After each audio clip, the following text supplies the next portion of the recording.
अब आइए विस्तार से खबरों की ओर आगे बढ़ें। दिल्ली सरकार की मंत्री आतिशी ने दावा किया है कि उनके करीबी के माध्यम से बीजेपी में शामिल होने का उनको ऑफर दिया गया है। उन्होंने दावा किया कि अगले कुछ दिनों में आपके कुछ और नेता गिरफ्तार किए जा सकते हैं। दिल्ली की मंत्री आतिशी का बड़ा दावा, बीजेपी में शामिल होने का ऑफर उनको दिया गया उनके करीबी के माध्यम से। ये बात आतिशी मालिना ने कही और उन्होंने कहा कि करीबी के जरिए उनको ये ऑफर मिला है। साथ ही ये भी कहा कि अगले कुछ दिनों में आपके कुछ और नेता गिरफ्तार किए जा सकते हैं। आतिशी के मुताबिक उन्हें सौरभ भारद्वाज, दुर्गेश पाठक, राघव चड्ढा को गिरफ्तार करने की योजना बनाई जा रही है। उन्होंने कहा कि मेरे अलावा इन नेताओं को भी गिरफ्तार किया जा सकता है। कि भारतीय जनता पार्टी ने मेरे बहुत व्यक्तिगत करीबी व्यक्ति के माध्यम से मुझे भारतीय जनता पार्टी ज्वाइन करने के लिए अप्रोच किया। मुझे ये कहा गया कि या तो मैं भारतीय जनता पार्टी ज्वाइन कर लूं, और अगर भारतीय जनता पार्टी नहीं ज्वाइन करी तो आने वाले 1 महीने में ईडी द्वारा मुझे गिरफ्तार कर लिया जाएगा। अब भारतीय जनता पार्टी का ये इरादा है कि आने वाले 2 महीने में लोकसभा चुनाव से पहले वो आम आदमी पार्टी के 4 और नेताओं को गिरफ्तार करने वाले हैं। वो मुझे गिरफ्तार करेंगे, वो सौरभ भारद्वाज को गिरफ्तार करेंगे, वो दुर्गेश पाठक को गिरफ्तार करेंगे और वो राघव चड्ढा को गिरफ्तार करेंगे। इस देश का संवैधानिक प्रावधान ये कहता है कि कोई व्यक्ति चीफ मिनिस्टर नहीं रह सकता, उसे चीफ मिनिस्टर के पद से इस्तीफा देना होगा अगर वो अपने हाउस की मेजॉरिटी नहीं एंजॉय करता। Arvind Kejriwal enjoys the overwhelming majority of the Delhi Assembly. तो इसलिए अरविंद केजरीवाल के इस्तीफा देने का कोई भी कारण नहीं है। दिल्ली सरकार में मंत्री आतिशी के दावे के बाद बीजेपी ने आम आदमी पार्टी पर पलटवार किया है। बीजेपी ने आतिशी पर सनसनी फैलाने का आरोप लगाया। ऐसे निराधार आरोप तो मैं भी लगा सकता हूं। मैं भी कह सकता हूं कि सौरभ भारद्वाज का मुझे फ़ोन आया था, उसने कहा था कि आप कृपा करके हमारी जान बचाइए केजरीवाल से, ये हमारे को जेल में डलवाना चाहता है, ये अब हमारा नाम ले रहा है, क्योंकि वह चाहता है कि हमारी जगह जो मौका मेरा है आज मुख्यमंत्री बनने का, मेरी जगह वह सुनीता केजरीवाल को प्रदेश का मुख्यमंत्री बनाना चाहता है। असल में इनकी अंदरूनी खींचतान है। आज मुख्यमंत्री की कुर्सी की लड़ाई आम आदमी पार्टी में शुरू हो गई। सौरभ भारद्वाज आतिशी एक तरफ है और सुनीता केजरीवाल और केजरीवाल एक तरफ है। आतिशी ने मीडिया के सामने आके एक सेंसेशन पैदा करने की कोशिश की और नई मनोहर कहानियां गढ़ी। आज मैडम कह रही हैं कि भारतीय जनता पार्टी के कोई व्यक्ति उनको अप्रोच कर रहा है और उनको ऑफर कर रहा है। चुनौती है आतिशी जी, नाम बताइए, अन्यथा आज भारतीय जनता पार्टी का प्रतिनिधिमंडल आज पुलिस कमिश्नर से मिलकर एक बार फिर आपकी कंप्लेन का दर्ज करेगा। ये ऐसे चलने वाला नहीं है। आप आरोप लगाएं और भाग जाएं, ये चलने वाला नहीं है। आतिशी जी ने अभी प्रेस कॉन्फ्रेंस करके वही पुराना राग अलापा कि मुझे बताया गया है, मुझे कहा गया है, मेरे एक पहचान वाले आदमी ने कहा, तुम नाम बता दीजिए। पर ऐसा क्यों हो रहा है? क्योंकि जब अरविंद केजरीवाल जी ने ईडी को इन लोगों के नाम दे दिए, अब इनको समझ में आ गया कि अगली बारी इनकी आएगी, क्योंकि अरविंद केजरीवाल जी ने इनको फंसा दिया। अरविंद केजरीवाल जी ने इनके खिलाफ सबूत दे दिए। अब इनको समझ में आ गया कि सारे एविडेंस हमारे खिलाफ हैं और इस परिवार के लोगों का पैसे के लेन देन में भी इस फैमिली का, आतिशी जी के परिवार के लोगों का नाम था। अब कह रहे जी हमें मैसेज मिला है। आतिशी जी, वो मैसेज देने वाले का नाम बता दीजिए, उस रिश्तेदार का नाम बता दीजिए, उस रिश्तेदार को किसने कहा उसका नाम बता दीजिए, ताकि ईडी उसी को अरेस्ट कर ले जो आपके खिलाफ ऐसी बातें कर रहा, साजिशें रच रहा है। ये साजिश रचने वाला और कोई नहीं है, अरविंद केजरीवाल है। अरविंद केजरीवाल जी ने आपको फंसाया है। दिल्ली के सीएम अरविंद केजरीवाल से जुड़ी सूत्रों के हवाले से बड़ी खबर हमारे पास है। केजरीवाल रात में अपने बेड पर सोए। दिल्ली के सीएम को एक आइसोलेशन रूम देते हुए 3 किताबें रखने के लिए एक टेबल और एक कुर्सी मुहैया करवाई गई है। केजरीवाल को डायबिटीज के है उनको, और इसीलिए उन्हें कल शाम घर का बना हुआ खाना और दवा लेने की अनुमति दी गई। आज केजरीवाल खुद सुबह जल्दी उठ गए, ये जानकारी मिल रही है, और 6:40 पर नाश्ता और चाय उनको दिया गया है। और आइए सीधे अंकित गुप्ता मेरे सहयोगी जुड़ चुके हैं, उनके साथ मनजिंदर सिंह सिरसा मौजूद हैं, बीजेपी के नेता। अंकित, कीजिए उनसे बात, क्या कुछ कह रहे हैं सिरसा साहब? बिल्कुल, सिरसा जी मेरे साथ में मौजूद हैं और आतिशी ने जो आरोप लगाए हैं उस पर जवाब ले लेते हैं। आतिशी कह रही हैं कि 4 नेताओं को और गिरफ्तार करने की कोशिश है, बाकायदा उनको प्रलोभन दिया जा रहा है, बीजेपी ज्वाइन करो वरना गिरफ्तार हो जाओगे। देखिए, कोई नई बात नहीं है। आतिशी जी हों या अरविंद केजरीवाल जी हों, मनीष सिसोदिया जी हों, पंजाब के मिनिस्टर हों, ये सारा यही नौटंकी करते हैं। हमें फोन आ गया, हमारा रिश्तेदार बता गया, जब हम पूछते हैं वो रिश्तेदार कौन है, उसका हम नाम नहीं बताएंगे, उसका मोबाइल नंबर वो भी हम नहीं बताएंगे। देखिए, अगर ये बात सच है आतिशी जी की, तो आतिशी जी को उसका नाम लेके अभी कोर्ट में चले जाना चाहिए कि देखिए ये फलां आदमी मुझे बोल के गया है, फलां आदमी ने मुझे बताया इतनी तारीख को मेरे घर पे इतने बजे रेड होने वाली है, और जज अभी इमीडिएटली उनको स्टे देगा कि वो आदमी आके कहेगा जी मुझे फलां ईडी के अफसर ने कहा है, तो कैसे नहीं स्टे मिलेगा? क्योंकि फ्रॉड और बेईमानी है। आतिशी जी को, सौरभ भारद्वाज जी को मैं आपके एबीपी न्यूज के माध्यम से जरूर आग्रह कर देता हूं, आतिशी जी आप अपने नालायक रिश्तेदार को भी बता दीजिएगा, हम आप जैसे भ्रष्ट और करप्ट नेता को बीजेपी में लेना तो दूर, हम उनको अपने दफ्तर के आगे से न निकलने देंगे। लेकिन विजय नायर के बयान का हवाला दिया जा रहा है, कहा जा रहा है अरविंद केजरीवाल ने भी कहा है कि नहीं, यहां पर यह हुआ कि अरविंद केजरीवाल ने आतिशी और सौरभ का नाम लिया कि विजय नायर उनको रिपोर्ट करता था, लेकिन आम आदमी पार्टी के नेता कह रहे हैं कि वो तो बहुत पहले का बयान है। नहीं, देखिए आप ये गलत कह रहे हैं, मैं आतिशी और सौरभ गलत कह रहे हैं। कल जो कुछ हुआ है वो एक सनसनीखेज आतिशी जी के लिए भी था और सौरभ के लिए था। क्यों था? आप सोचिए, कोर्ट के अंदर जब नाम लिया जा रहा था आतिशी जी का और सौरभ जी का, अरविंद केजरीवाल वहीं खड़े थे और आतिशी जी का रंग पीला पड़ गया, आतिशी जी को जवाब नहीं दे पाए, और बाहर निकल के आतिशी जी ने किसी मीडिया को यह नहीं बात कही, क्योंकि वो खुद इतने चुक्के रह गए कि अब हमें भी इसने फंसा दिया। मुझे लगता है आतिशी जी ने आज 2 लोगों को और फंसा दिया, और अब सौरभ भारद्वाज 2-3 लोगों को और फंसा देंगे। यानी साफ तौर पर बीजेपी का यही कहना है कि अरविंद केजरीवाल वहां मौजूद थे, उन्होंने भी इस बात का खंडन नहीं किया, और ये जो खुलासा हुआ है वो ये चौंकाने वाला है इन दोनों के लिए भी। जी बिल्कुल ठीक है अंकित। अब आइए सीधे आपको लिए चलिए, दिल्ली सरकार में मंत्री सौरभ भारद्वाज भी प्रेस कॉन्फ्रेंस कर रहे हैं, सुनवाते हैं वो क्या कुछ खुलासा करते हैं। धमका के, बाह मरोड़ के शासन चलाना चाह रहे हैं, ये बात मैं ना भी कहूं, सारे देश की जनता जानती है कि आज सिर्फ डर है। आज आतिशी ने 10 बजे प्रेस वार्ता करके आप सबको बताया। आप सोचिए, आतिशी जो पार्टी की आज बड़ी नेता हैं, उन तक को अगर उनके किसी बहुत करीबी आदमी के माध्यम से ऑफर दिया गया है कि अगर आम आदमी पार्टी छोड़ दोगे तो बहुत बढ़िया करियर बना लेंगे, और अगर नहीं छोड़ोगे तो जेल जाओगे 1 महीने के अंदर अंदर, ही तो खुल्लम खुल्ला धमकी है। और ऐसा नहीं है कि धमकी हवा में है, इस धमकी के मिलते जुलते साक्ष्य आपको भारत की राजनीति में महाराष्ट्र से लेकर असम तक हर जगह दिख रहे हैं कि जिसको भ्रष्टाचारी भारतीय जनता पार्टी ने कहा उसके खिलाफ कैंपेन चलाया, या तो वो भारतीय जनता पार्टी में आ गया, वॉशिंग मशीन में धुल गया, उनका भारतीय जनता पार्टी का उप मुख्यमंत्री, मुख्यमंत्री, मंत्री बन गया, सांसद बन गया, राज्यसभा चला गया, नहीं तो वो जेल चला गया। ये आज भारत में हर जगह दिख रहा है। और अब जो बात आ रही है कहने में वो ये है कि भैया अब 4 लोग तो इनके अंदर कर दिए, मगर आम आदमी पार्टी तो अभी भी किसी ना किसी तरीके से चल रही है, तो अब 4 और लोगों का नंबर लगाया गया है। उसमें पहला नंबर मेरा है, दूसरा नंबर आतिशी जी का है, तीसरा नंबर राघव चड्ढा का है, चौथा नंबर दुर्गेश पाठक का है। ये तो खुल्लम खुल्ला गुंडागर्दी हो गई, ये तो दादागिरी हो गई कि भाई आपको इसको गिरफ्तार करोगे, नहीं तो इसको करोगे, नहीं तो इसको करोगे, नहीं तो इसको करोगे, ये नहीं होंगे तो बाकियों को करोगे।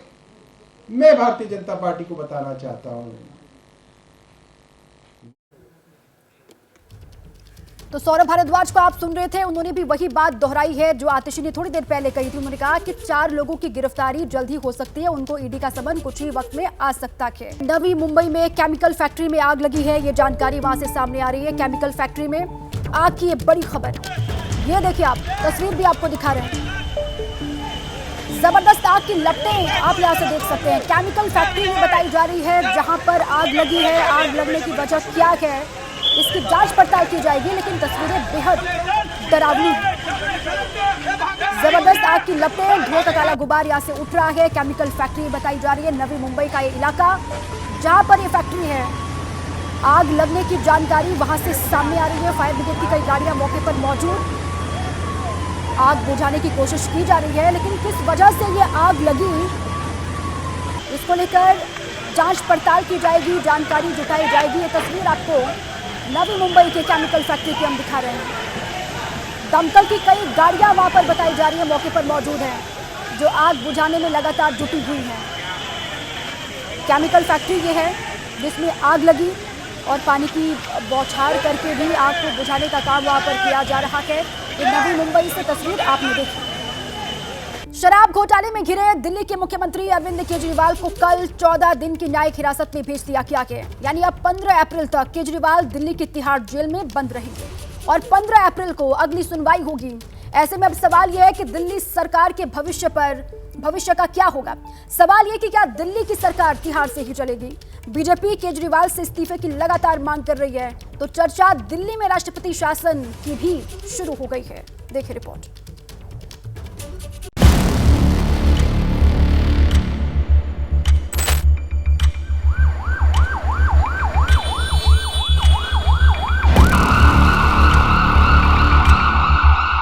आपकी स्क्रीन पर मौजूद ये कोई आम तस्वीर नहीं है। ये तस्वीर एक मौजूदा मुख्यमंत्री को तिहाड़ की सलाखों के पीछे ले जाने की है।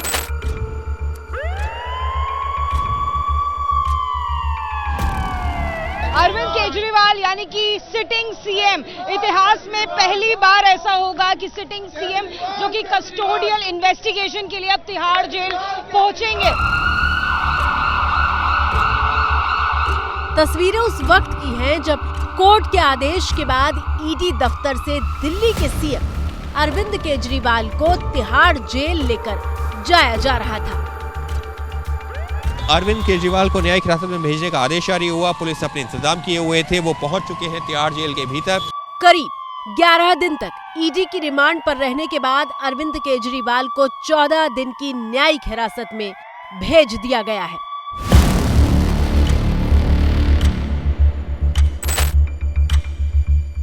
सोमवार सुबह जब अरविंद केजरीवाल को दिल्ली की राउज एवेन्यू कोर्ट में पेश किया गया तो उन्होंने प्रधानमंत्री का नाम लेकर हमला किया। अरविंद जी, पूरा इंडिया गठबंधन के आपके लिए जुटा रोले बेटा, क्या कुछ कहना चाहेंगे? देश के लिए अच्छा नहीं है।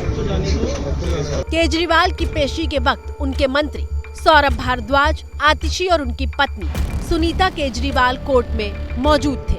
ये तस्वीर देखिए जब केजरीवाल की पत्नी सुनीता पेशी के वक्त बाहर खड़ी हैं और अंदर जाने के लिए मौका आने का इंतजार कर रही थी। सीएम साहब की वाइफ है सुनीता मैम, निकल गए वहाँ से। मैडम ने मना किया पूरे तो उधर वेटिंग एरिया में इधर अभी मैम किसी को नहीं। अरविंद केजरीवाल को न्यायिक हिरासत में भेजने के बाद उनकी पत्नी एक बार फिर कोर्ट परिसर में मोदी सरकार पर गरजी। 11 दिन उनकी पूछताछ हुई है, पूछताछ पूरी हो गई है। अदालत ने दोषी नहीं कहा, उनको जेल में क्यों डाला है? इन लोगों का एक ही मकसद है, इनको चुनावों में उनको जेल में डालना है। देश की जनता इस तानाशाही का जवाब देगी। जेल जाने से पहले अरविंद केजरीवाल ने कोर्ट से अपनी पत्नी सुनीता और दोनों मंत्रियों आतिशी और सौरभ भारद्वाज से मिलने की इजाजत मांगी। कोर्ट ने भी मिलने की इजाजत दे दी, जिसके बाद केजरीवाल ने तीनों से अकेले में मुलाकात की। तय है कि इस मुलाकात में केजरीवाल ने आगे की रणनीति तय की होगी। केजरीवाल ने मंत्री और पत्नी के साथ हुई इस मुलाकात में बताया होगा कि आगे सरकार कैसे चलानी है। केजरीवाल ने पत्नी को समझाया होगा कि कैसे उनकी परछाई बनकर पार्टी और नेताओं को संदेश देना है।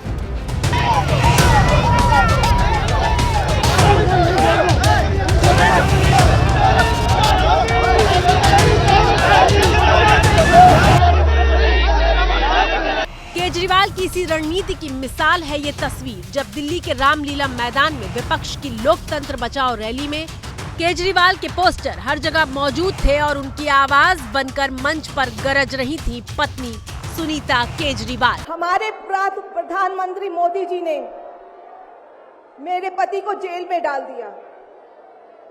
क्या प्रधानमंत्री जी ने सही किया? ये बीजेपी वाले ये कह रहे हैं कि केजरीवाल जी जेल में हैं। इन्हें इस्तीफा देना चाहिए। क्या केजरीवाल जी को इस्तीफा देना चाहिए?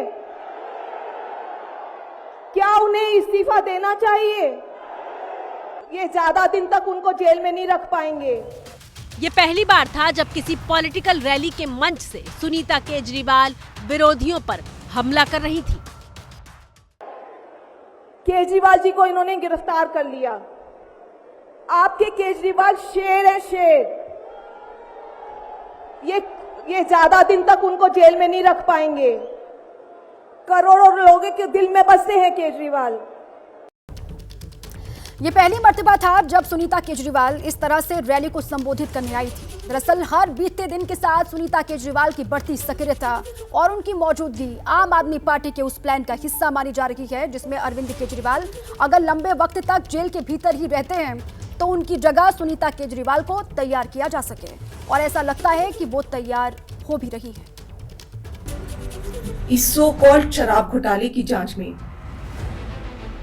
ईडी ने पिछले 2 साल में 250 से ज्यादा रेड मार लिए। सारी एजेंसीज कई रेड मार चुकी हैं, कई लोगों को गिरफ्तार कर चुकी हैं। वो इस सो कॉल्ड शराब घोटाले का पैसा ढूंढ रहे हैं। अभी तक किसी भी रेड में एक पैसा नहीं मिला। एक भी पैसे का हेरफेर कहीं नहीं मिला, कहीं से एक भी पैसा नहीं मिला। देखा आपने, महज 11 दिनों के भीतर सुनीता केजरीवाल में आया फर्क साफ दिखाई देने लगा है और अब तो वो बंद कमरे में होने वाली प्रेस कॉन्फ्रेंस की कुर्सी से निकलकर सीधे तमाम विपक्षी नेताओं के साथ मंच साझा कर रही हैं।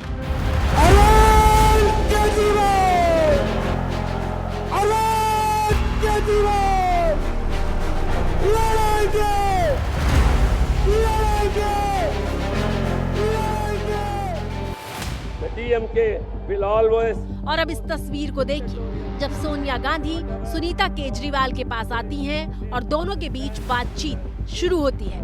इस बातचीत के सिलसिले को देखकर लगता है कि जैसे दो मंझे हुए नेता आपस में चुनावी रणनीति साझा कर रहे हों। कुछ देर बाद राहुल गांधी सोनिया से कुछ कहने के लिए मंच पर आते हैं, लेकिन सोनिया जल्दी से उनकी बात का जवाब देकर सुनीता से अपनी अधूरी बात को पूरा करना शुरू कर देती है।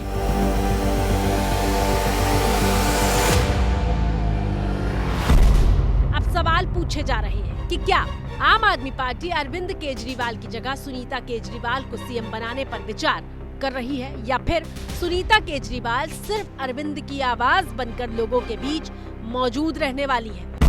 सवाल इसलिए भी क्योंकि आम आदमी पार्टी बार बार एक ही बात दोहरा रही है कि वो जेल से ही सरकार चलाकर दिखाएगी और विरोधी आम आदमी पार्टी को जेल से सरकार चलाने के मुद्दे पर घेर रहे हैं। हमने तो शुरू से कहा है कि अरविंद जी चाहे बाहर रहें चाहे अंदर रहे, सरकार जेल से चलेगी। अरविंद केजरीवाल जी मुख्यमंत्री थे, हैं और रहेंगे, और सरकार बिल्कुल सही है, काम अपना कर रही है। ऐसे ही तानाशाही के आगे नहीं झुक करके जेल से सरकार चला के एक मॉडल पूरे देश को देंगे कि कहीं भी कोई भी जनता की चुनी हुई सरकार को अपने घमंड के आगे, अपने तानाशाही के आगे अगर झुकाना चाहता है, उसको गिराना चाहता है, उसको हटाना चाहता है, तो हटेंगे नहीं, वहीं से सरकार चलाएंगे। इसी रामलीला में मैदान में हमने प्रत्यक्ष देखा है कि किस प्रकार से सियासी धर्मांतरण इतने छोटे अवधि में किसी का अगर हुआ है तो स्वराज से शराब तक, अन्ना से लालू तक, झाड़ू से दारू तक और इस्तीफा मांगने वालों से इस्तीफा नहीं दूंगा तक। आज इस्तीफा कब सौंपेंगे अरविंद केजरीवाल? बीजेपी के हमलों का जवाब आम आदमी पार्टी संविधान का नाम लेकर दे रही है। हम लोग को डरा रहे हैं, हम लोग डरने वाले हैं। इतना ही नहीं, सोमवार को दिल्ली विधानसभा में विधायकों की खरीद फरोख्त का मुद्दा भी गूंजा। विधानसभा में आम आदमी पार्टी के विधायकों ने बीजेपी पर राष्ट्रपति शासन लगाने की धमकी देने का आरोप लगाया है। एक जगह है दरियापुर बवाना में, वहाँ पर एक शादी, उनको पहले से शायद ये मालूम था कि हम यहाँ आने वाले हैं। वहाँ पे 3-4 लोग लेके गए हमको साइड में, बोले देखिए ऐसा है 100% दिल्ली में राष्ट्रपति शासन लग जाएगा अगर आप लोग नहीं मानेंगे तो। 25 करोड़ रुपया पर एमएलए हम लोग देने को तैयार हैं, और 10 एमएलए आप तोड़ के लाइए। आप पुराने नेता हैं, आम आदमी पार्टी के पूर्वांचल के चेहरा हैं, आपको मंत्री बनाएंगे दिल्ली के अंदर जो सरकार बनेगी भाजपा की। आज सुबह लगभग 9:14 पे एक इंटरनेशनल नंबर से फ़ोन आ रहा था, कहा कि देखिए कल रात को जो भी बातचीत हुई है इसके बारे में अगर आप किसी से भी कहेंगे तो ठीक नहीं होगा। सूत्रों की माने तो अगर दिल्ली में राष्ट्रपति शासन लगाया जाता है और अगले विधानसभा चुनाव तक अरविंद केजरीवाल जेल से रिहा होकर बाहर नहीं आते हैं, तो ऐसे में आम आदमी पार्टी केजरीवाल की पत्नी सुनीता केजरीवाल को उनकी नई दिल्ली विधानसभा सीट से चुनाव लड़वा सकती है और साथ ही आम आदमी पार्टी का सीएम उम्मीदवार भी बना सकती है। उनको चुनावों में उनको जेल में डाला। तय है कि लोकसभा चुनाव से ठीक पहले अरविंद केजरीवाल की गिरफ्तारी आम आदमी पार्टी के लिए सबसे बड़ा सिरदर्द बन चुकी है। सिर्फ केजरीवाल ही नहीं बल्कि उनसे पहले उनके सबसे करीबी और शिक्षा मंत्री रहे मनीष सिसोदिया जेल में बंद है। संजय सिंह भी तिहाड़ में बंद है और सोमवार को कोर्ट में आतिशी और सौरभ भारद्वाज का नाम गूंजा है। केजरीवाल जी ने वहां नाम लिया है कि मुख्य आरोपी विजय नायर आतिशी और सौरभ भारद्वाज को रिपोर्ट करते थे। महोदय, अब मैं ये कहना चाहूंगा, तो समझना बड़ा मुश्किल है कि भाई शराब का घोटाला तो था, जिसको देखो वही आज यहां मदहोश है। अब यहां किसने है पी और किसने है पिलाई, ये तो समझना बड़ा मुश्किल हो रहा है भाई। लगता है सबने मिल बांट कर है पी और पिलाई। जब विजय नायर जी को हिरासत में लिया गया था तब उन्होंने ये बात कही थी। 1.5 साल पहले उन्होंने यही बात करी थी कि मैं मुख्यमंत्री को रिपोर्ट नहीं करता, मैं जो भी अपना काम करता हूं उसमें मेरा रिपोर्टिंग आतिशी और सौरभ से है। अब सवाल ये है कि अगर केजरीवाल इस्तीफा नहीं देते हैं और जेल से ही सरकार चलाने की बात पर अड़े रहते हैं तो क्या ये संभव होगा? अरविंद केजरीवाल को तिहाड़ की जेल नंबर 2 में रखा जाएगा। केजरीवाल दिल्ली के मुख्यमंत्री हैं और वीआईपी हैं, इसलिए उनके लिए नियम थोड़े अलग होंगे क्योंकि उनकी सुरक्षा का विशेष ख्याल। तो जो सबसे पहली तैयारी जो जेल मैनुअल के हिसाब से होनी चाहिए वो ये है कि उनको सेफ एंड सिक्योर प्लेस में रखना है, क्योंकि किसी आदमी को कोई अटैक ना करे, नुकसान ना पहुंचाए, ये सबसे पहली जिम्मेवारी होती है सुप्रीम जेल की। तो सबसे पहले तो इनको सेफ एंड सिक्योर प्लेस पे रखना पड़ेगा। सेफ एंड सिक्योर प्लेस कुछ भी हो सकता है, कोई बैरक हो सकती है, बड़ी बैरक हो सकती है, सेल हो सकती है, तो किसी जगह पे उनको रख सकते हो। तिहाड़ जेल में कोई एमपी हो या मौजूदा मुख्यमंत्री, उनके लिए अलग नियम नहीं होते हैं। हालांकि उनकी सुरक्षा का विशेष ध्यान रखा जाता है। अरविंद केजरीवाल डायबिटीज़ के मरीज हैं, उन्हें इंसुलिन लेनी होती है, इसलिए किसी मेडिकल प्रोफेशनल की निगरानी में ही उनको रखा जाएगा। अरविंद केजरीवाल ने जेल जाने से पहले डायबिटीज का मरीज होने की वजह से कोर्ट से स्पेशल डाइट की इजाजत मांगी है। केजरीवाल ने कोर्ट के सामने 3 किताबों की मांग भी रखी है। पहली रामायण, दूसरी महाभारत और तीसरी किताब है हाउ प्राइम मिनिस्टर डिसाइड्स, जिसे पत्रकार नीरजा चौधरी ने लिखा है। दरअसल तिहाड़ जेल में एक तय रूटीन होता है जिसे हर किसी को फॉलो करना होता है। सुबह सूरज निकलते ही कैदियों की बैरक और सेल को खोल दिया जाता है। सुबह 6:30 बजे नाश्ते में कैदियों को चाय और ब्रेड दिया जाता है।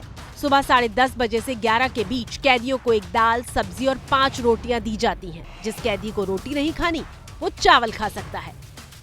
फिर दोपहर 12 से 3 बजे तक सेल में बंद कर दिया जाता है। 3:30 बजे कैदियों को चाय और 2 बिस्किट दिए जाते हैं। शाम 5:30 बजे रात का खाना दिया जाता है। शाम 6:30 बजे से 7 बजे के बीच सूरज ढलते ही कैदियों को वापस सेल में बंद कर दिया जाता है। अब इस रूटीन को देखते हुए सवाल यह है कि केजरीवाल जेल से सरकार कैसे चलाएंगे? सरकार चलाना कोई फाइलें साइन करना नहीं होता। खाली सरकार चलाने के लिए आपको कैबिनेट मीटिंग में बुलानी पड़ेगी, मंत्रियों से बार बार आपको कंसल्ट करना पड़ेगा, जो आपके हेड ऑफ डिपार्टमेंट्स हैं उनसे आपको करना पड़ेगा, और काफ़ी सारा स्टाफ होता है उनसे आपको कंसल्ट करना पड़ेगा। उसके बाद आपको एलजी साहब से भी मीटिंग करनी पड़ सकती है, उनसे टेलीफोन पे बात करनी पड़ सकती है, क्योंकि यहाँ तो टेलीफोन वगैरह है नहीं। तो it is totally you can say impossible.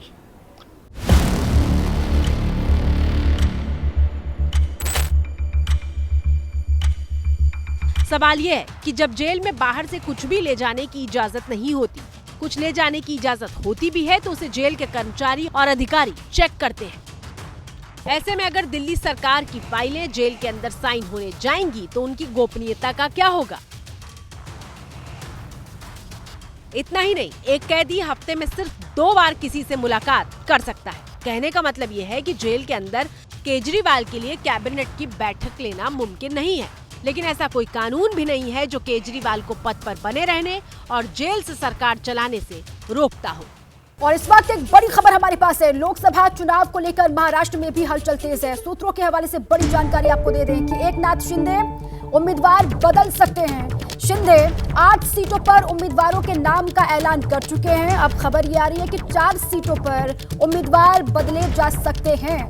खबर ये भी है कि भावना गवली हेमंत गोडसे और कृपाल तुमाने का टिकट कट सकता है।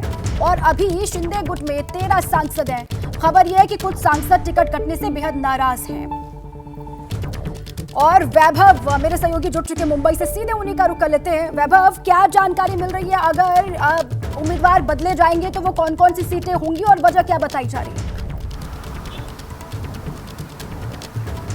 जी बिल्कुल, वैसे उसी तरह का दबाव तंत्र है जो एकनाथ शिंदे पर तैयार किया गया है भाजपा की तरफ से। जो 28 तारीख को उन्होंने 8 सीटों का ऐलान किया गया था और खाली 4 दिन में सिर्फ ये उम्मीदवार बदलने की नौबत एकनाथ शिंदे पर आई है, क्योंकि सर्वे का रिपोर्ट ये कह रहा है कि जो उम्मीदवार दिए गए हैं वो पराभूत हो सकते हैं और उसी वजह से एकनाथ शिंदे को आने वाली कारकिर्दी में उनको बहुत बड़ा धोखा हो सकता है। ऐसे में 8 सीटों के कई सांसद है वो बदले जाने की आशंका यहाँ पे जताई जा रही है। उनमें से पहला नाम है धैर्यशील माने, जो हाथकणंगले से है और उनकी मां को यहाँ पे टिकट दिया जा सकता है। दूसरे सांसद है हेमंत पाटिल, उनकी बीवी को यवतमाल वासिम से टिकट दिया जा सकता है। वहां से करीबन 25 साल से भावना गवली सांसद रह चुकी है और लेडी दबंग नाम से वो पहचानी जाती है, उनका भी टिकट यहाँ पे कट सकता है। और ऐसे में 13 सांसद एकनाथ शिंदे के साथ, जो ठाकरे के साथ थे उनका साथ छोड़कर एकनाथ शिंदे के साथ जुड़े हुए, ऐसे में एकनाथ शिंदे कई सांसदों का टिकट काट रहे हैं। बहुत शुक्रिया आपका इस अहम जानकारी के लिए।